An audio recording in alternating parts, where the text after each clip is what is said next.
Hello, everyone. I'm Peggy from Peggy's Creative Art Space Podcast. Once again, we're coming to you with all things creative in the community. Like before, we're going to skip some of the chit chat and get right into our podcast. It is still the month of June. We are going to talk to you a little bit and show you a little bit about what's going on around the country for Juneteenth. And we're going to get right into our podcast with Mr. Floyd Boykin, a wonderful artist and extraordinaire. So stick around and watch the show.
Hi, I'm Toni Simmons Henson, the producing director and co-founder of the Atlanta Black Theater Festival.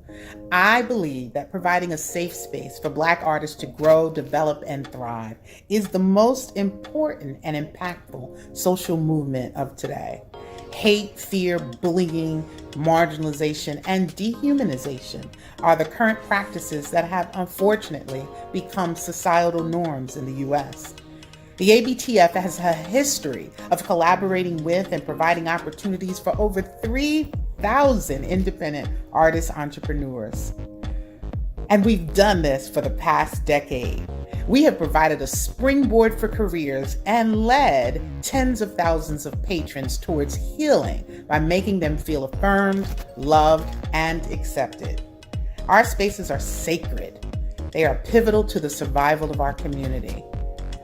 We have historically told stories, danced, sung, presented, and unapologetically lifted and encouraged each other through the pain of living while Black in the U.S. This is for certain one more critical platform to remind us that we are human. So please join us Labor Day weekend for an unforgettable celebration for and about you. The Atlanta Black Theater Festival. We must tell our stories. Hello, everyone. I'm Peggy from Peggy's Creative Art Space Podcast, and we are just chugging right along with fathers who are dedicated to their craft and also dedicated to their children. And this month is Father's Day. It's the whole month of people who are interested in the arts coming onto Peggy's podcast, and this guest is no different. We're going to bring to you right now Mr. Floyd Boykin. He is all things dad and all things artistic. So I'm not going to put a label on him. I'm going to let him introduce himself. Take it over, Floyd. Thank you so much. Well, thanks, Peggy. Thanks for having me on your show. Thank you. Floyd Boykin Jr. I am a poet, author, musician, youth advocate, a Lupus Awareness advocate as well. I do a lot of different things. Who was it that influenced you, or what influenced you at an early age to get you into the spot where you are right now? Well, it primarily was my mom and my father and my uncle. My family, both sides of the family are musically inclined. So my mom and her sisters, they used to sing all the time. My dad played the guitar. My uncle, he would play the congas and the flute.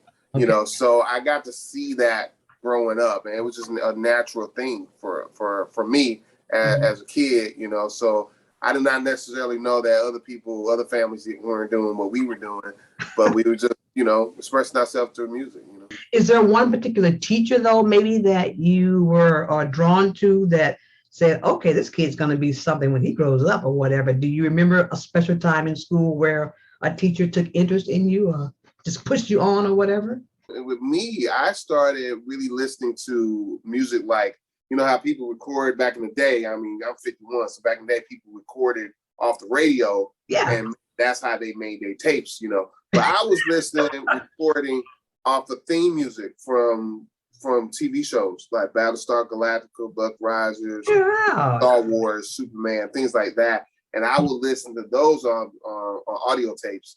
And that was like my inspiration to listen to music.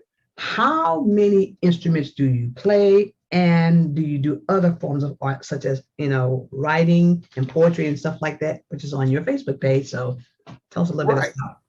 Well, I mean, in terms of instruments, I have playable knowledge. Okay, there you go. Instruments. So I'm not a master at any of the instruments that I play, but I know how to play them well enough where I can, I can produce a song and incorporate those musical instruments in that music. My first music instrument I ever played was the flute. That was my first one. I wanted to play violin, but they didn't offer violin back then, and my mom couldn't afford lessons back then. So I started playing violin about 4.5 years ago. Because I finally wanted to take that leap to do that. But poetry is my first love. That's what I do in terms of writing. I love writing. Yeah. And also I love cooking. Cooking is a passion of mine.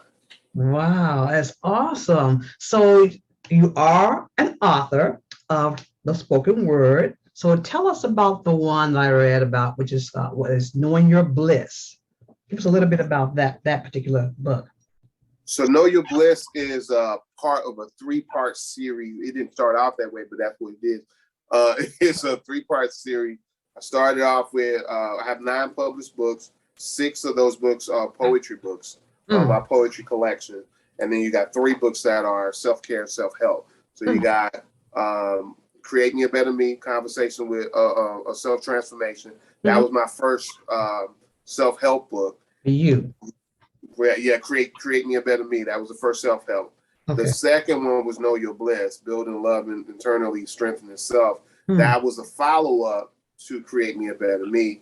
And then we had a prequel, which is Erasing the Mask, and that one is just starting, taking everything down, so you can build yourself up. And, but you have to identify what those things are so you can build yourself up, so those 3 books together is a great great way of starting any kind of healing that you want. And I didn't go to school for this or anything like this, by self-experience and my philosophy, and which has helped me. So I'm just sharing, I'm just sharing, y'all, the audience. If you can find something out of what I said to help you out, then hey, have that. So what do you feel about, the sacredity of art? Well, I feel like a true artist can't stop. So you're going to create anyway. You're going to keep it moving. You're going to keep it coming. And more than likely, you're going to share it with someone, right? There's not a lot of artists that create stuff not to share. Now, you have people that do write, and it's for them in terms of like poetry and writing. They may not share anything. And that's cool, too, because that's probably helping them, But in terms of people who are out there performing or out there doing like that, we are going to continue and constantly create as much as we can and get that out there. More than likely, it's going to help and inspire someone in so many ways, because something that we heard inspired us to create what we're doing. So it's, recyclable information, that candle going to the next candle light. So that's, I truly believe as an artist, when I do my work, I wanted to inspire other people. I have no clue who it's going to inspire, but I'm hoping that when I put out the information that I put out, that it can help someone who could be going through, something that could help them out with. Like I did an album called Eclipse, and that album, a friend of mine, well, she's a friend now, but when she bought it, she was supporting. And so when she bought the album, she was going through some things at that time, and said the only thing that kept her afloat was Stevie Wonder Songs in the Key of Life and my album Eclipse. So it is Father's Day, and I think you just had a birthday, correct? Correct. Yesterday. Okay. Yeah, tell us a little bit about that birthday, and then some things that you may have done with your family, your kid, and that's what we're talking about, basically, dads and their artistic dads and their day and their bonding with their children. So, well, I have amazing friends and family, I yesterday was my birthday. I turned 51. congratulations and happy birthday! Thank you. I appreciate that. So, I mean, I had a whole lot of messages and ton of phone calls. Good. Every year, I have two people call me, and one is a good friend, and one is a cousin, and they sing the birthday song to me in their way. And so, birthday ain't complete unless I get their phone call. There you go. Phone call. I took my son. He's 14. I took him to lunch. So we went to Corner 17 here. I guess it's a Chinese cuisine restaurant. Yeah, okay. And so he had never been there, so I took him there. So we had lunch and hung out, eating, because that's what we like to do. And so it was a beautiful birthday. And besides, I went to the lake today because the weather, we had a break in the weather. So I went to Creek Court Lake, took a couple of the instruments I played out there, played, and so birthday was wonderful. Great Father's Day, and for me, sometimes my birthday falls on Father's Day. So we have. I always look forward to this time of year. I was just out there playing instruments that most people probably don't even know what they are. I mean, I have an instrument I play called the erhu, which is a Chinese instrument. It's a 2-string bowed instrument, and some people call it stick fiddle. So, and some people say it's a Chinese violin. The Chinese do not refer to it as a Chinese violin, but Americans tend to do that all the time. The erhu is an instrument in itself. But I take that out there and play. Last year I did that on my birthday. I'm playing, and I would open my eyes. These two ladies were standing in front of me. And like, oh my God, I've never seen that before. Whether can we watch? I'm like, go right ahead. I'm just playing, and Wonderful. So, I go out there to meditate. Meditate and play my instruments. It's a different experience when you're playing or writing or doing whatever you're doing in front of a body of water and just taking in the elements. Yeah. And because we're talking about Father's Day and you being an artist, an art dad, how does that affect you and your child as far as being in his life and balancing what you do?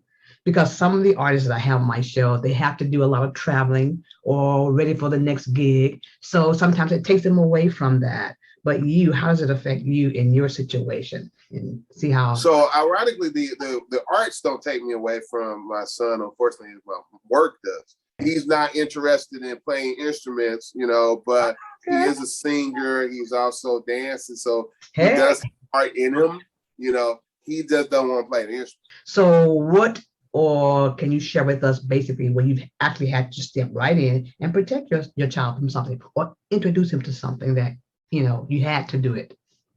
The biggest thing was the Mike Brown situation because my son was 6 at the time when that whole situation went down. Okay. We were all protesting, and we did take him down there during the protest. And he knew what was going on, but didn't know what was going on. Okay. And that, I think, was the first time we really had to have a conversation with him about it. I mean, I actually wrote a song about it as well, called that. He could have been my kid, My goodness. And so it kind of goes on, like, talking about the whole Mike Brown situation. But how do you explain that to a 6-year-old kid?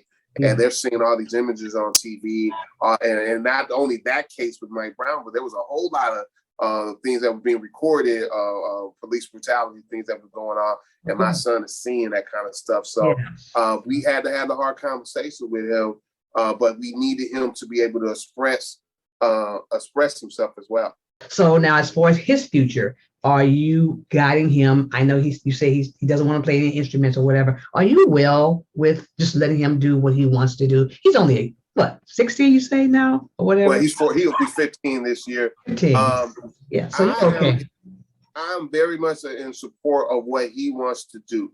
Okay. So if it's sports, if it's creating games, as long as he ain't just sitting on his butt type of thing, you know, we good.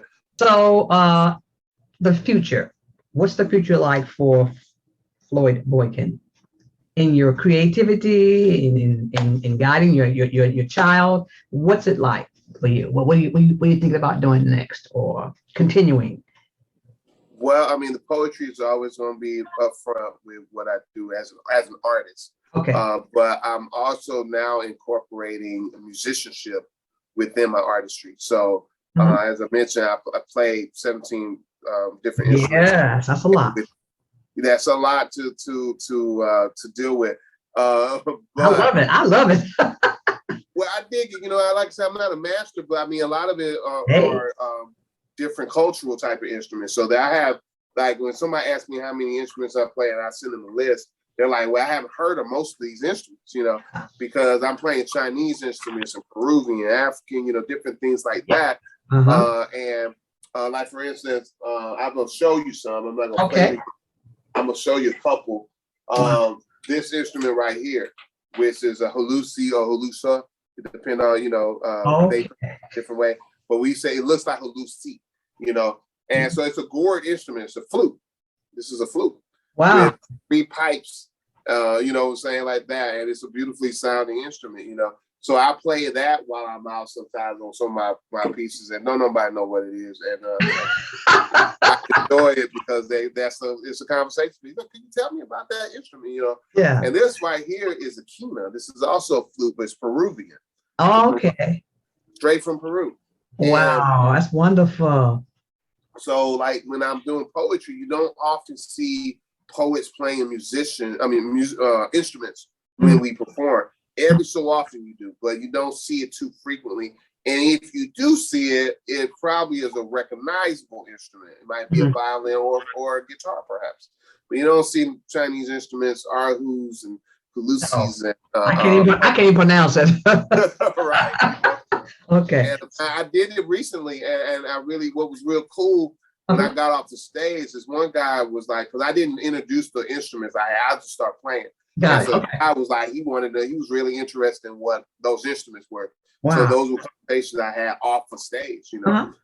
When you put me on stage, I don't really like talking to me. I like to just kind of go into the piece, let that talk for me. There you go. What's the favorite dish? It's a Korean dish actually called bibimbap. And which stands for bibimbap. Bibimbap. And, okay. What it is it's stands for mixed rice, basically. So it's like you have better rice, and you have these probably between 5 and 7 different elements that's cooked separately on top of this rice. And usually it's a fried egg on top of that and a spicy pepper sauce, right? Like layered, Well, not layered, but it's like kind of like going around, like on top. I see. But it's like kind of strategically placed, and you cook them separately because once you mix it together, you get to taste the bite of everything. Everything is like blended in. It's not cooked together like a stir fry. It's made separately. So that's like one of my favorite dishes to make. And there's a stuffed salmon dish that I make. I love that.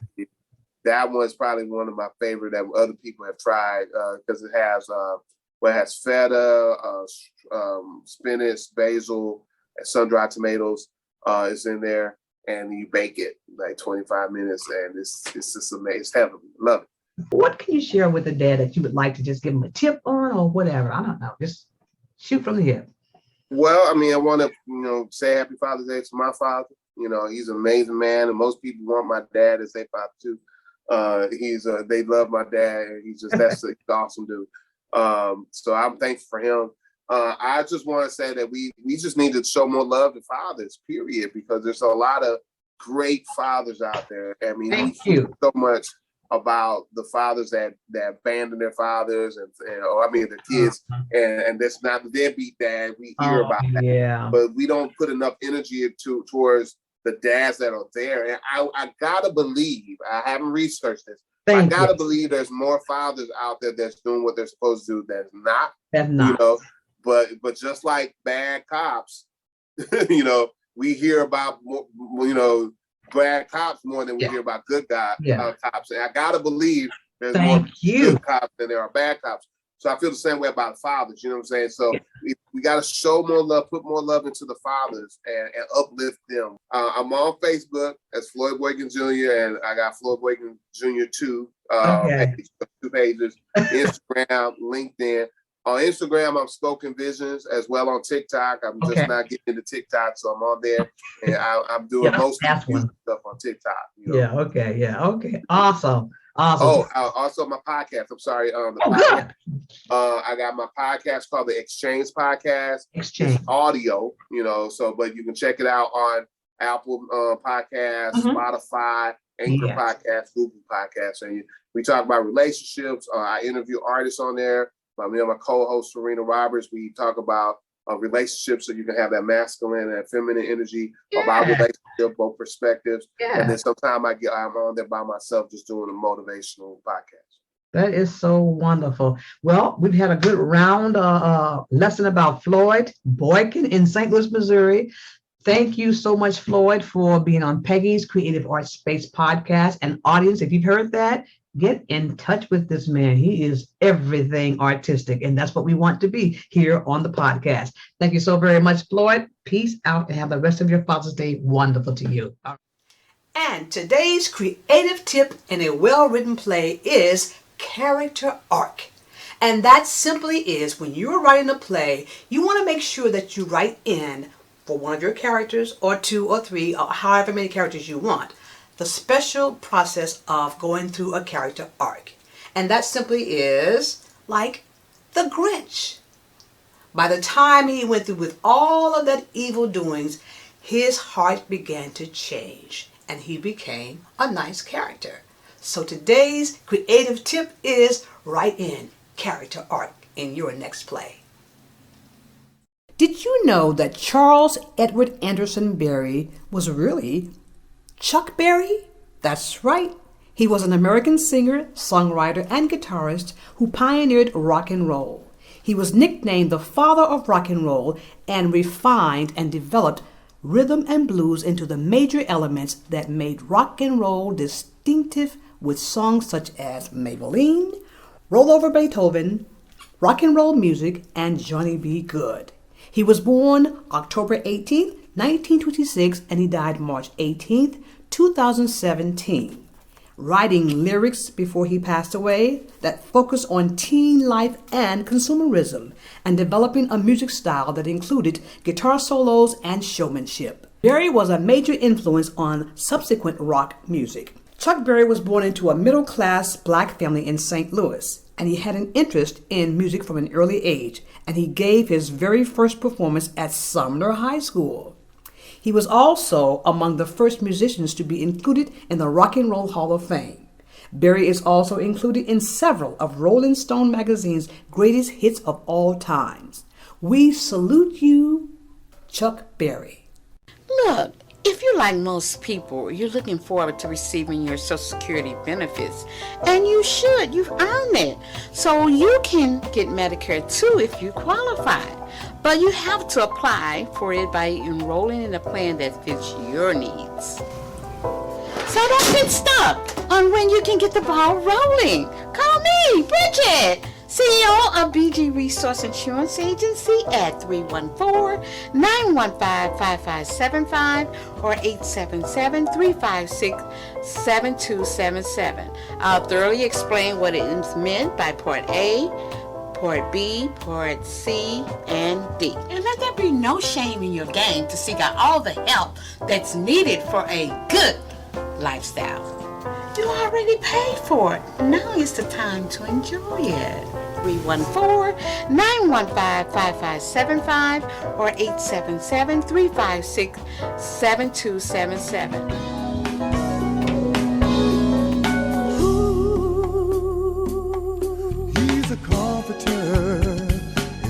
Of despair, he's a soul provider when no one else cares. He's a way maker when you're at your end, a forgiving God as we were born in sin. When you're lost, can't find your way, follow his footsteps